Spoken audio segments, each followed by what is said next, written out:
नमस्कार दोस्तों, आपका हमारे चैनल पर स्वागत है। आज हम आपको सोमवार व्रत की विधि एवं सोमवार व्रत कथा सुनाने वाले हैं।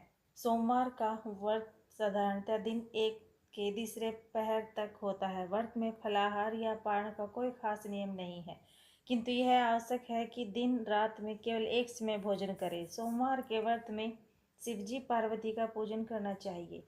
सोमवार के व्रत 3 प्रकार के हैं: साधारण, प्रति सोमवार, सौम्य, प्रदोष और 16 सोमवार। विधि तीनों की एक जैसी है।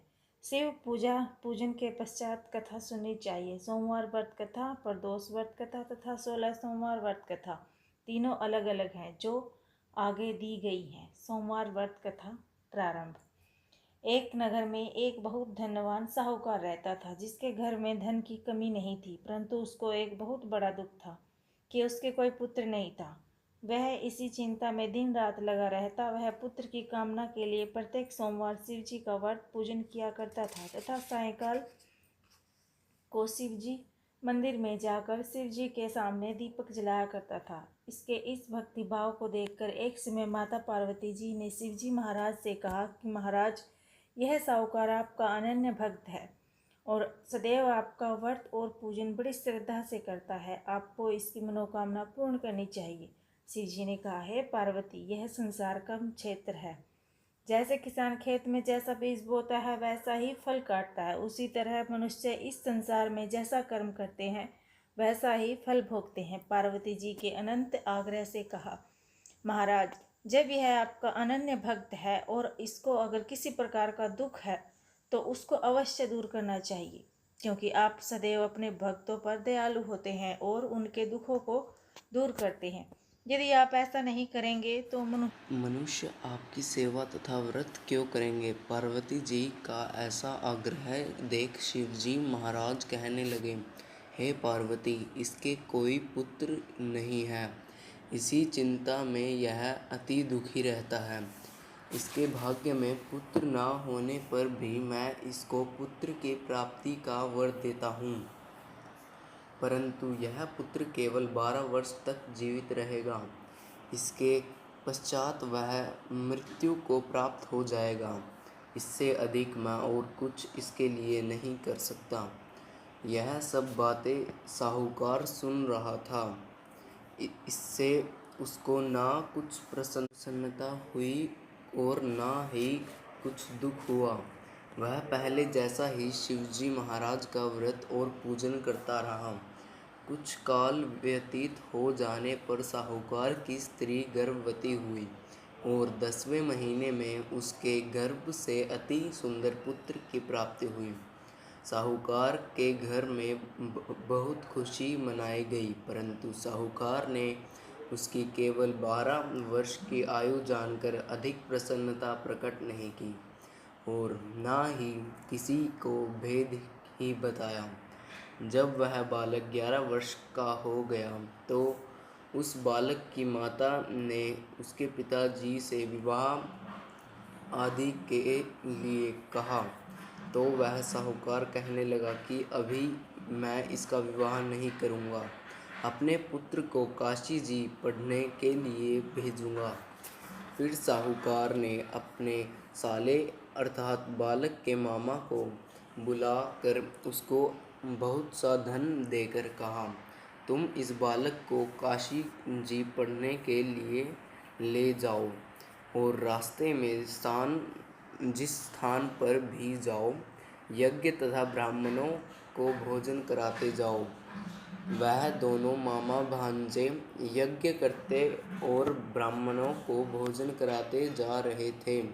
रास्ते में उनको एक शहर पड़ा।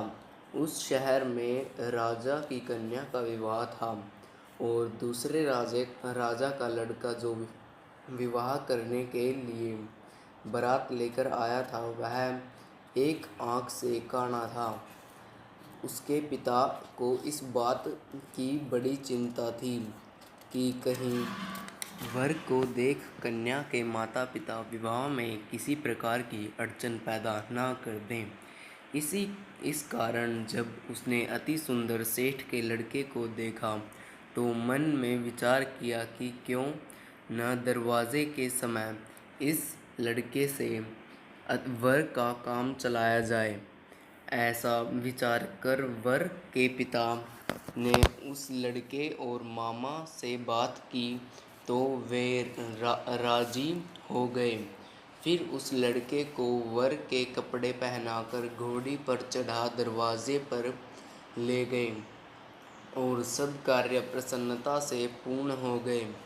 फिर वर के पिता ने सोचा कि यदि विवाह कार्य भी इसी लड़के से करा लिया जाए तो क्या बुराई है।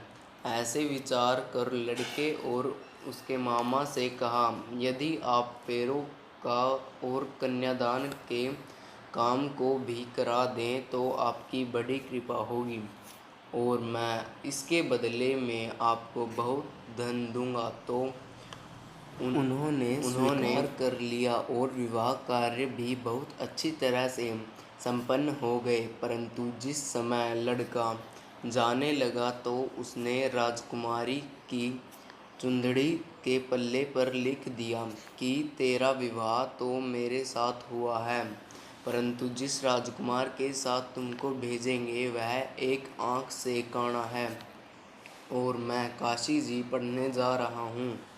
लड़के के जाने के पश्चात उस राजकुमारी ने जब अपनी चुंदड़ी का पर ऐसे लिखा हुआ पाया तो उसने राजकुमार के साथ जाने से मना कर दिया और कहा कि यह मेरा पति नहीं है, मेरा विवाह इसके साथ नहीं हुआ है, वह तो काशी जी पढ़ने गया है। राजकुमारी के माता पिता ने अपनी कन्या को विदा नहीं किया और बारात वापस चली गई। उधर सेठ का लड़का और उसका मामा काशी जी पहुंच गए। वहां जाकर उन्होंने यज्ञ करना और लड़के ने पढ़ना शुरू कर दिया। जब लड़के की आयु 12 साल की हो गई उस दिन उन्होंने यज्ञ रचा रखा था कि लड़के के ने अपने मामा से कहा, मामा जी आज मेरी तबीयत कुछ ठीक नहीं है। मामा ने कहा, अंदर जाकर सो जाओ। लड़का अंदर जाकर सो गया और थोड़ी देर में उसके प्राण निकल गए। जब मामा ने आकर देखा कि वह मुर्दा पड़ा है तो उसका बड़ा दुख हुआ और उसने सोचा कि अगर मैं अभी रोने पीटना मचा दूंगा तो यज्ञ का कार्य अधूरा रह जाएगा। अतः उसने जल्दी से यज्ञ का कार्य समाप्त कर ब्राह्मणों के जाने के बाद रोना पीटना आरंभ कर दिया। संयोगवश उसी समय शिव पार्वती जी उधर से जा रहे थे। जब उन्होंने जोर जोर से रोने की आवाज़ सुनी तो पार्वती जी कहने लगी, महाराज कोई दुखिया रो रहा है, इसके कष्ट तो दूर कीजिए। जब शिव पार्वती ने पास जाकर देखा तो वहाँ एक लड़का मुर्दा पड़ा था। पार्वती जी कहने लगी, महाराज यह तो उसी सेठ का लड़का है जो आपके वरदान से हुआ था। शिवजी कहने लगे, हे पार्वती इसकी आयु इतनी ही थी, वह यह भोग चुका है। तब पार्वती जी ने कहा, हे महाराज इस बालक को और आयु दो, नहीं तो इसके माता पिता तड़प तड़प कर मर जाएंगे। पार्वती जी के बार बार आग्रह करने पर शिवजी ने उसको जीवन वरदान दिया और शिवजी महाराज की कृपा से लड़का जीवित हो गया। शिवजी और पार्वती कैलाश पर्वत को चले गए। तब वह लड़का और मामा उसी प्रकार यज्ञ करते तथा ब्राह्मणों को भोजन कराते अपने घर की ओर चल पड़े। रास्ते में उसे शहर में आए जहाँ उसका विवाह हुआ था। वहाँ पर आकर उन्होंने यज्ञ आरंभ कर दिए तो उस लड़के के ससुर ने उसको पहचान लिया और अपने महल में ले जाकर उसकी बड़ी खातिर की। साथ ही बहुत से दास दासियां सहित आदर पूर्वक लड़की और जमाई को विदा किया। जब वह अपने शहर के निकट आए तो मामा ने कहा कि मैं पहले तुम्हारे घर जाकर खबर कर आता हूँ।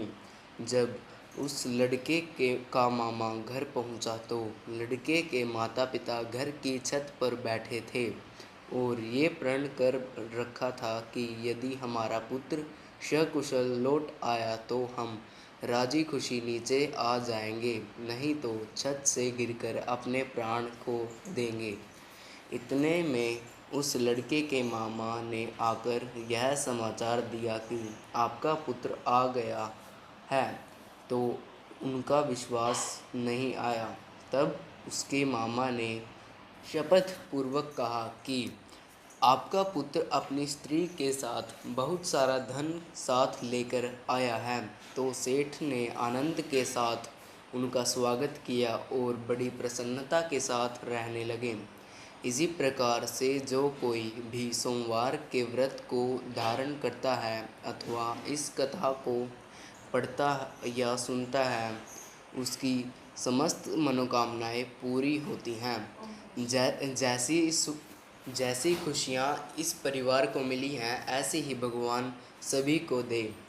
अगर आपको हमारी कहानी पसंद आई हो तो हमारे चैनल को सब्सक्राइब करें और वीडियो को लाइक करें। ओम नमः शिवाय।